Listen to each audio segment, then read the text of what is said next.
Hi everybody, Chip here again.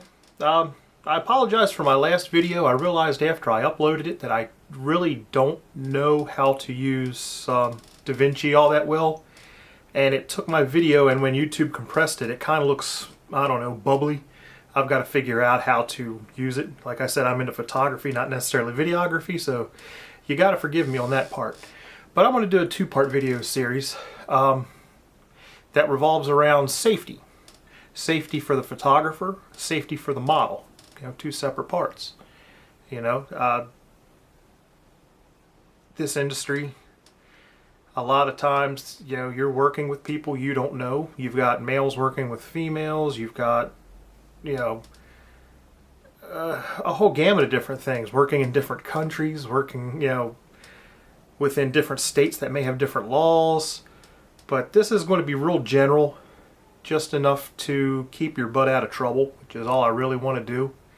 Like I said, I've never professionally sold work yet. I do have a slight background in photography.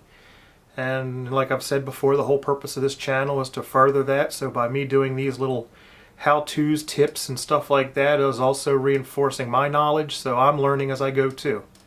So hopefully you guys can learn as I do. As far as a photographer, I'm going to do photographers first, then I'll do a second video on models. I guess the biggest thing you can do as a photographer is, I made up a list. I think it's like 8 or 9 items.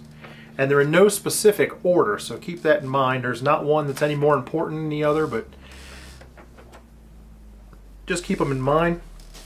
One of the biggest things you can do, and if you don't do it, you need to, because you can get your butt suit off if you don't, is... one of the best ones is go to Getty, or Getty, G-E-T-T-Y, Getty. Just Google the word Getty model release. And if you don't have a model release, you need to. Okay? Say, for instance, I'm doing a time for print shoot, and I don't have a model release. Okay, we do the shoot, I give her pictures, or digital, whatever, either digital or print format, it don't matter. You as the photographer own the copyright, but that doesn't give you ownership of her image. So if she says, yeah, I'll do time for prints, and you start using those pictures in your advertising, or you manage to sell one of her pictures on a stock site, or if she's gorgeous and you manage to put her in a frame and sell it at an art gallery, it don't matter. If she goes out and sees that picture and thinks, wow, I did that shoot for free, I want some more money, then she can come back and say, well, hey, I didn't give you permission to sell these pictures. I just wanted my pictures taken for prints. And, it could turn around and bite you. With a model release, she signs all that away. The first couple lines of the model release: for consideration herein acknowledged as received, and by signing this release, I hereby give the photographer, filmmaker, and assigns my permission to license the content and use the content in any media for any purpose, and it says except pornographic or defamatory, which may include, among others, advertising, promotion, marketing, packaging, or any product and service. I agree that the content may be combined with other images, text, graphics, film, audio-visual works, and may be cropped, altered, or modified. I acknowledge that I agree that I have consented to publication of my ethnicity and gender as indicated below, but understand blah blah blah blah blah blah blah. And the next paragraph goes on to say that I acknowledge that I have no rights to the content and no further consideration. So she can't come back and say, well, I want more money. No, your consideration was time for prints, or $30 an hour, or whatever you agreed to. But have a model release. These model releases are also good, like in my instance, because I intend to do it, is, I've told you guys before, I substitute in high schools a lot. So what if the cheer team wants a picture? Well, I think that would be more editorial, and the school could grant me permission to do that, not the individuals. But in order to sell those pictures, or if I want to put a picture of it in my gallery, I'd have to have those girls' signatures along with their parents. Or let's say I have a girl in one of my classes, or that she's 17 years old, not 18, but she just fits the bill for a particular project that I want to work on. It's here on the model release. She's 17. She can't sign a contract. You know, her and her parents have to sign this contract. And if I ever do a photo shoot with a minor, the parents probably want to be there. By a matter of fact, I'd probably insist on it. But I think I've emphasized model releases enough. It's not something you do without. Next one is, and like I said, these are in no particular order. I wrote down shot sheet. Okay, these models sometimes are new and they're going to be scared coming into a situation. Man, what does this guy want me to do? I don't know what kind of... No, you write down your ideas. Put your ideas on a shot sheet. When she gets there, you know, sit down with her, him, her, don't matter. A model's a model. And you go, this is what I intend to do today. This is my vision. This is the type of photo I'd like to shoot. You know, here I wrote down some ideas on my sheet. Here's my tablet. Here's some sample pictures. Here's some pictures that other photographers have taken that I really like and would really like to do something similar. Or, you know, that way she knows what she's getting into. There's a lot of photographers out there that say no escorts. I say that's baloney. I mean, I don't care. If she wants to bring an escort, fine. But just make sure when you schedule the booking or schedule the shoot, you let her know that you're the photographer, you're the artist. What you say goes. The escort is there for your safety. But you don't want mommy running around saying, well, I think she looks better this way, and she ought to turn this way, and she ought to... Mom, shut up, go away, sit down. You're here for her safety, not to run the shoot. Okay? And that's a reason a lot of photographers say no. But you've also got people out there who put up a profile on a website saying that they're a photographer and get the girl there and try to get her to do things that she's not comfortable with. Or... may even try to get physical with her. It's happened where a model has walked into an apartment or something and the door's locked behind her and she walks out raped. No, if she wants to bring an escort, I'm a 100% honest guy. Bring whoever you want. If you want to bring Stone Cold Steve Austin that could rip me in half, fine, because I'm not going to mess with you. I just want to take your picture. Liability insurance. Also a very good idea. Not something I'm an expert on. You'd have to talk to your insurance agent, but something to cover you in the event, you know, accusations were made, or if you're using, say, an Airbnb or somebody's house that somebody lets you use and you knock an expensive vase off the...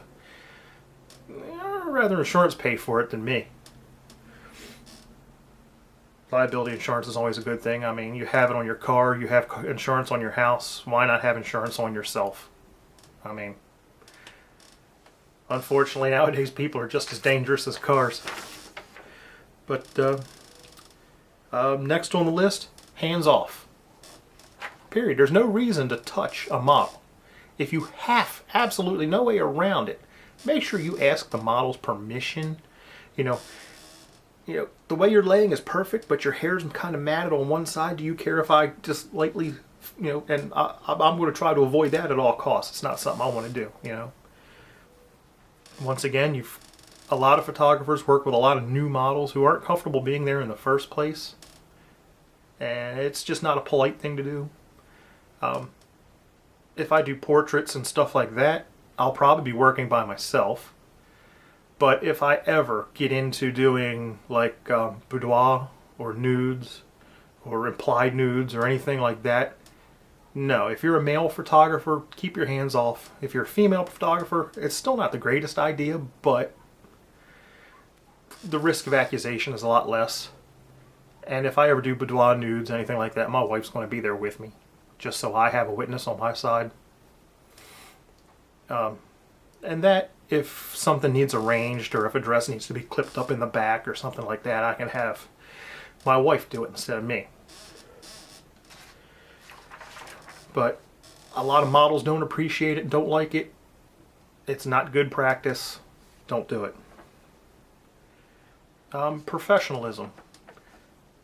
Don't show up for the photo shoot in a ripped up t-shirt and a pair of cut off sweat shorts and a pair of knee-high sweat socks that look like something out of the 70s and expect that person to look at you like you know what you're doing.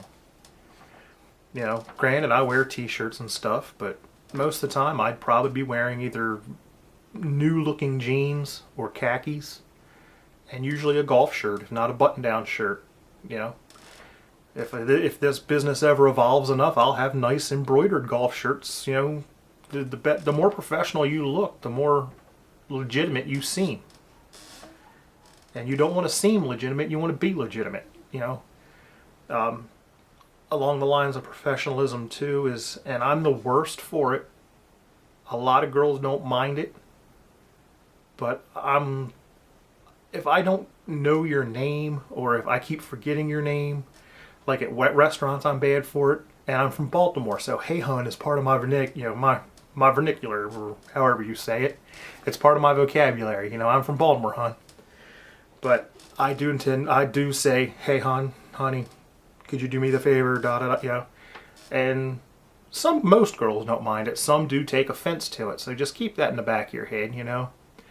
Also, when posing models, you know, hey baby, stick your ass out isn't an appropriate way to ask her to pose, you know. Hey hon, if you do me a favor, just turn a little bit to the right and stick your bum out a little bit, you know, or arch your back or pull your hips back. What I'm trying to do is get your curve, you know. That's a nice way of saying, do me a favor and stick your ass out without sounding like an idiot.